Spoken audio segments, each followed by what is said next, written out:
warahmatullahi wabarakatuh. Selamat pagi, apa kabar semuanya? Semoga dalam keadaan sehat walafiat serta selalu berada dalam lindungan Allah Subhanahu wa taala. Amin ya rabbal alamin.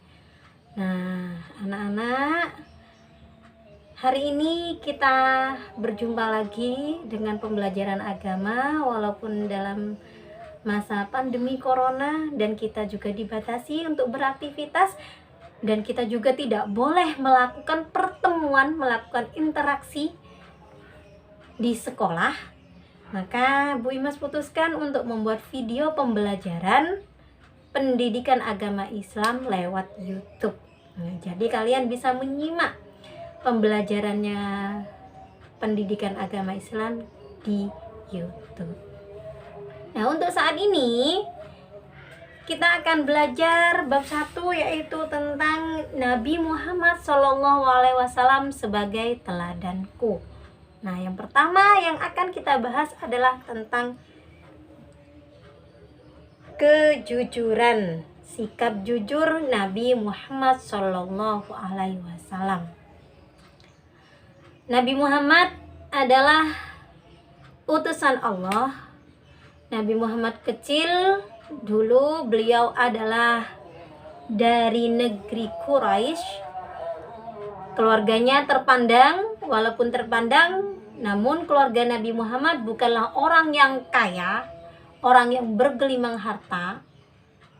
Tapi Nabi Muhammad ini keluarga yang sederhana. Nabi Muhammad kecil dulu ditinggal oleh orang-orang terdekatnya. Pertama kali adalah beliau ditinggalkan saat beliau masih berada di dalam kandungan ibunya. Ketika itu beliau berusia 6 bulan di dalam kandungan ibunya, ditinggal oleh ayahnya yang bernama Abdullah. Dan saat beliau lahir, beliau dikelilingi oleh orang-orang yang sangat menyayangi beliau. Beliau juga diasuh oleh Halimatus Sa'diyah sebagai ibu susunya. Beliau tumbuh dengan sangat baik, dengan perilaku dan akhlak yang baik. Namun ketika beliau berusia 6 tahun, ibunya pun wafat meninggalkan beliau, sehingga beliau menjadi yatim piatu. Dan setelah itu, karena Nabi Muhammad sudah tidak memiliki ayah ataupun ibu, maka beliau ini diasuh oleh kakeknya yang bernama Abdul Muthalib. Tapi sayang, baru usia 8 tahun Nabi Muhammad juga ditinggal oleh kakeknya, ditinggal wafat oleh kakeknya. Dan beliau pun diasuh oleh salah satu pamannya yang bernama Abu Thalib. Sebenarnya Nabi Muhammad memiliki banyak sekali paman. Namun yang mau mengasuh Nabi Muhammad di sini hanya Abu Thalib. Nabi Muhammad tumbuh besar tidaklah menjadi anak yang manja. Beliau hidup bersama pamannya dengan ikut serta membantu pekerjaan pamannya. Contohnya adalah mengembala kambing. Kambingnya tidak 1, tidak 2, tapi banyak, lebih dari 10. Beliau membawa kambingnya dikembala di sawah atau di ladang yang luas. Beliau jaga dengan baik agar tidak hilang walaupun 1 kambing. Setelah Nabi Muhammad berusia 12 tahun, beliau pun ini tetap membantu pamannya. Ketika itu pamannya ingin pergi melakukan perjalanan untuk berdagang ke negeri Syam. Nabi Muhammad yang saat itu mengetahui pamannya mau pergi berdagang ke negeri Syam, juga ingin ikut ke negeri Syam membantu pamannya berdagang.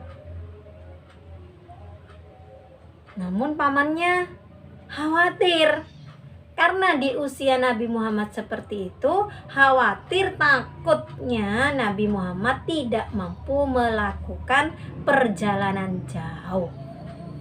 Tapi Nabi Muhammad tidak putus asa.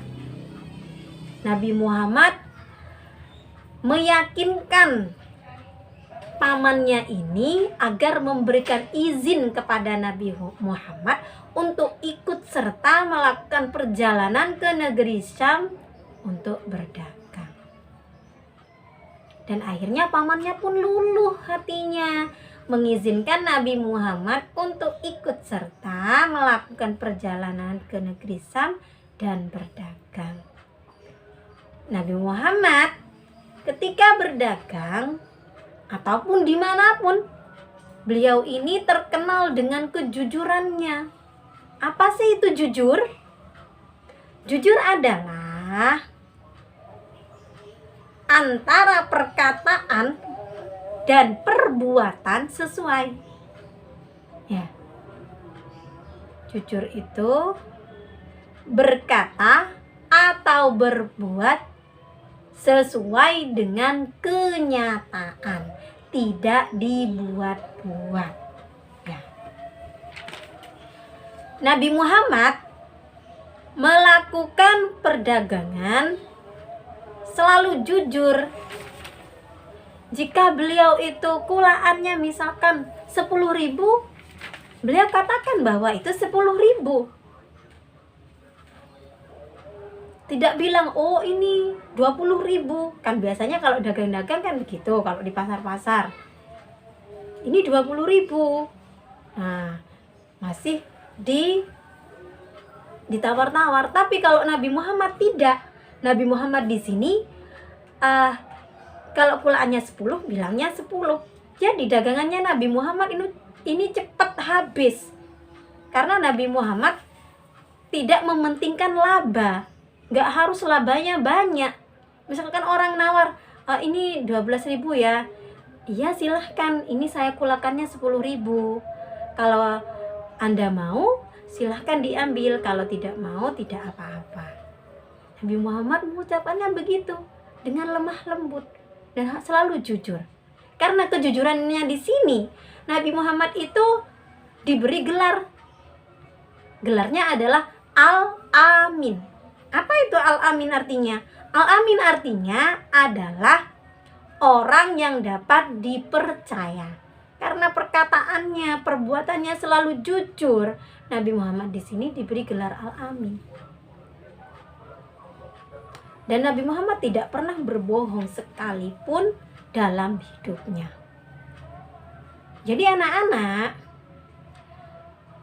kita itu harus meneladani sikap dan sifat Nabi Muhammad yang tadinya itu yang disebutkan adalah jujur. Jadi nanti misalkan kamu di rumah diberi tugas oleh gurunya atau Bu Imas yang memberi tugas, kerjakan saja. Kamu kerjakan sendiri karena itu tugasnya kamu. Bukan tugasnya orang tua, bukan tugasnya kakak. Ya. Harus jujur. Ini loh pekerjaan saya, Bu. Ini pekerjaan saya, Pak. Nah, gitu. Jangan bergantung kepada orang lain.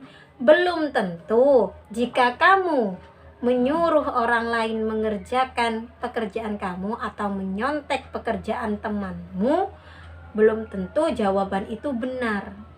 Ya. Seperti lagi contohnya, mengerjakan soal ujian di sekolah. Karena kamu merasa tidak tahu tentang pelajaran itu, akhirnya kamu nyontoh kepada temanmu. Nah, hal itu bukanlah sifat yang jujur lagi. Sudah, kamu kerjakan sendiri apa yang menurut kamu itu benar. Kalaupun kamu tidak yakin dengan jawabannya kamu, tidak apa-apa. Coba lagi dipikir lagi, yang rasional itu yang mana, yang lebih klop dengan pertanyaannya itu apa. Kalau misalkan mentok karena di sekolah katanya Bu Imas harus jujur, yuklah kita jawab, kalian jawab yang sesuai dengan pikiran kalian. Yang penting kalian itu jujur. Jujur itu banyak manfaatnya. Ya. Jujur itu banyak manfaatnya. Yang pertama,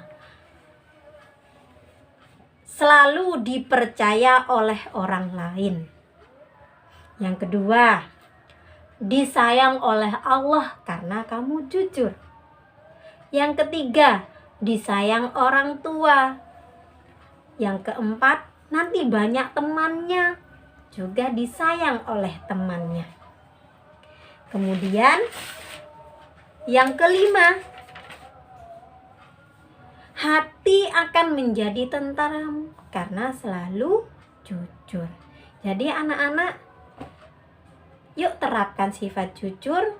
Jangan sekali-kali berbohong, baik itu dalam ucapan atau perkataan ataupun juga dengan perbuatan. Karena jujur akan mengantarkan kita kepada keberhasilan.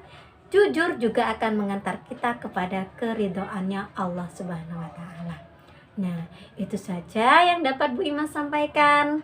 Jika ada penjelasan Bu Imas yang kurang kamu pahami, kamu bisa tanyakan di grup WA kita. Dan semoga apa yang kita pelajari hari ini ada manfaat dan barokahnya. Dan semoga COVID-19 ini cepat cepat hilang ya, sehingga kita bisa beraktivitas kembali, bertemu kembali di sekolah dan melakukan pembelajaran setiap hari di sekolah. Nah, itu saja yang dapat Bu Imas sampaikan. Salah khilafnya mohon maaf. Akhirul kalam, wabillahi taufiq wal hidayah. Wassalamualaikum warahmatullahi wabarakatuh.